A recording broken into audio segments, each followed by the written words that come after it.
մեղադրանք կա, որի մասին քիչ առաջ ակնարկեցի, որը աբսուրդ է իր էությամբ, աբսուրդների աբսուրդը, կառավարությանը մեղադրել պետական կամ համայնքային բյուջեները լցնելու մեջ։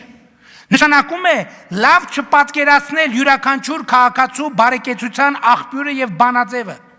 Նշանակում է կառավարությանը մեղադրել բյուջեն լցնելու ուղղությամբ ջան գործադրելու մեջ, նշանակում է կառավարությանը մեղադրել քաղաքացու համար բարեկեցություն կառուցելու մեջ։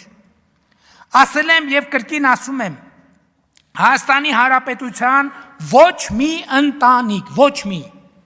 իր բարեկեցության համար ավելի մեծ ծախս չի անում, չի կարող անել պարզապես, քան դա անում են տեղական եւ համայնքային բյուջեները։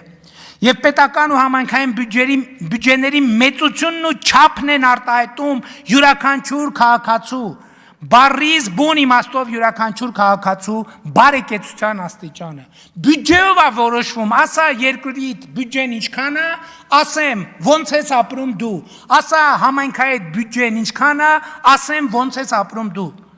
Քաղաքացու լավ կամ վատ ապրելու չափանիշը ոչ միայն այն է, թե որքան է ինքը անձամբ վաստակում, այլև այն, թե որքան է ինքը անձամբ հակ վճարում պետական եւ համայնքային բյուջե։ Որովհետև հնարավոր չէ լավ ապրել ցեխակոլոր ճանապարհներ, մութ ու խավար փողոցներ ունեցող, ծառից ու ծաղկից զուրկ, զբոսայգի ու պուրակ չունեցող, խմելու եւ ոռոգման ջրի համակարգեր, կոյուղի չունեցող բնակավայր։ Հնարավոր չի տեղ լավ ապրել։ Իսկ այդպիսի բնակավայրերը, այսպիսի իրավիճակ ունեցող թաղամասերը Երևանում, Գյումրիում, Վանաձորում, այն խոշոր քաղաքներում հազարավոր են, հազարավոր։ Կապ չունի շաբաթը քանի անգամ ես մսով ճաշ ուտում։ Եթե ապրում ես այդպիսի ամբարիկարգ միջավայրում, ուրեմն աղքատ ես։ Ուզում ես օրը 6 անգամ մսով ճաշ կեր։ Եթե տեղ ես այդ միջավայրում ես ապրում, ուրեմն աղքատ ես։ Ուրեմն բարեկեցությունը քեզնից հեռու է այնքան, ինչքան Պլուտոնը արևից։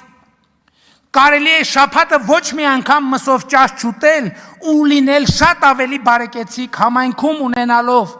կամ թաղամասում, լավ դպրոց, մանկապարտեզ, բարեկարգված փողոց ու զբոսայգի, բարեկարգ ու լուսավոր փողոց եւ այլն եւ այսպես շարունակ։ Ինչ խոսք, մարդը չի կարող ապրել առանց հացի եւ առանց հացի հնարավոր չի ապրել, հացի կարևորությունը ոչ ոք չի կարող թերագնահատել։ Իսկ կան արդյոք Հայաստանում ընտանիքներ, ովքեր հաց չունեն հենց հիմա, հենց այսօր։ Ցավոք կան։ Ինչ անենք ուրեմն։ Միթե մենք կարող ենք անտարբեր լինել այդ մարդկանց նկատմամբ։ Չենք կարող։ Եկեք ուրեմն գնանք եւ հաց տանք նրանց։ Այսօր տվեցինք հացը։ Տանք այսօր հացը։ Վաղը գնանք տեսնենք, թե ինչա փոխվել նրանց կյանքում։ Կտեսնենք մի բան, որ վաղը նույնպես նրանք չունեն այդ հացը։ Մենք վաղն էլ չենք կարող անտարբեր լինել։ Վաղը եկեք նորից տանենք հաց տանք նրանց։ Երրորդ օրը եկեք գնանք տեսնենք, ինչ փոխվեց նրանց կյանքում։ Կտեսնենք, որ նրանք կրկին հաց չունեն։ Երրորդ օրը նույնպես չենք կարող անտարբեր լինել նրանց վիճակի նկատմամբ։ Երրորդ օրը նույնպես տանենք հաց տանք։ Չորրորդ օրը գնանք տեսնենք, թե ինչ վիճակում են նրանք։ Կտեսնենք, որ նրանք էլի հաց չունեն։ Նույնը կկրկնվի 5-րդ օրը, 6-րդ օրը, առաջին ամիսը, 6-րդ ամիսը, առաջին տարին, 6-րդ տարին, 10-րդ տարին, եւ սա երևում է նաեւ պաշտոնական վիճակագրության։ Ավելի քան 10,000 ընտանիք Հայաստանում, 10 եւ ավելի տարի անապահովության նպաստ են ստանում Հայաստանում։ Շատ լավ, հաջորդ հարցը, բա այդ հացի համար ով է վճարում։ Բա այն չենք ուզում, հարկ չենք, ընդեղ չենք ուզում հարկ տանք, ընդեղ չենք ուզում հարկ տանք, ընդեղ չենք ուզում հարկ տանք, չենք ուզում։ Ով է վճարում այդ հացը։ Շատ լավ, մի տեղից տալիս ենք։ 10 տարի լավ թե վատ այդ մարդկանց ինչ որ հաց ենք հասցրել եւ ինչ ենք փոխել այդ մարդկանց կյանքում։ Ընդամենը մի բան, մենք ընդամենը 10 տարի նվաստացրել ենք այդ մարդկանց, իրենց դարձրել ենք կախյալ եւ աղքատությունը նրանց համար պետական մակարդակով դարձրել ենք մտածողություն, ապրելակերպ, հոգեբանություն եւ նրանց երեխաներին դատապարտել ենք աղքատ լինելու ճակատագրին։ Եվ ես հպարտ եմ, որ քաղաքական կամք է ցուցաբերել այս կառավարությունը եւ այս քաղաքական մեծամասնությունը անապահովության գնահատման եւ աղքատության համակարգ նոր համակարգ ներդնելով երբ մենք մարդուն այո հաց տալիս ենք բայց միայն այնքան ժամանակ երբ համոզվում ենք որ նա բավարար ջանք է գործադրում եւ մենք էլ բավարար ջանք ենք գործադրում որ նա սեփական հացը վաստակելու հնարավորություն կարողություն գիտելիք կրթություն եւ հմտություն ունենա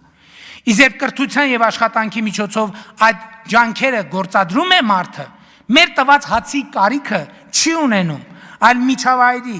բարեկարգ բնակավայրի, փողոցի, բակի, իր վաստակած թեկուզ քիչ հացով բարեկեցիկ կյանք վարելու հնարավորություն է ակնկալում մեզնից։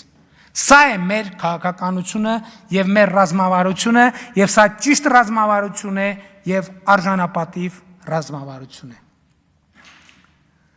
Ազգային ժողովի մեծարգո նախագահի հարգելի տեղականներ, ազգային ժողովի հարգելի պատգամավորներ, կառավարության հարգելի անդամներ, հարգելի ներկաներ, սիրելի ժողով։